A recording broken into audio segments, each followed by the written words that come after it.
ఏం పని చేస్తానవే పిచ్చిలేసి నాన్న నీకు ఎందుకు బిడ్డ గిట్ట చేస్తాను అమ్మా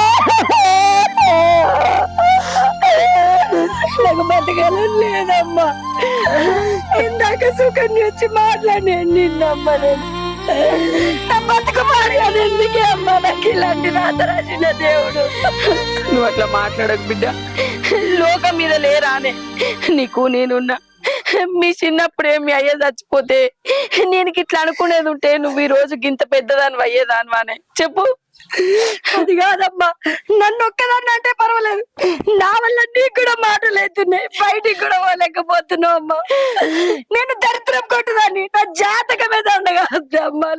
అట్లా మాట్లాడకు బిడ్డ ఊకో బిడ్డ లోకం కాకులు వాళ్ళు గట్టే మాట్లాడతారు సూటిపోటి మాటలు వాళ్ళ మాటలు పట్టుకుంటే ఎట్లా బిడ్డ గుండె ధైర్యం చేసుకొని బతకాలి గాని గిసొంటి నిర్ణయాలు తీసుకుంటే ఎట్లనే నాకు నువ్వు నీకు నేను తప్ప ఎవరున్నారు బిడ్డ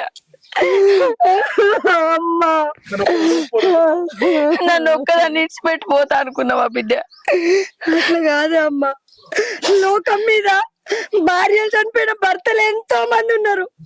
వాళ్ళు రాజ్యాలాగా తిరుగుతారు కానీ భర్త చనిపోతే భార్యకు ఎన్ని అవమానాలా బ్రతకాలని కూడా అనిపించదమ్మా లోకం అనే సూటిపోటి మాటలకు.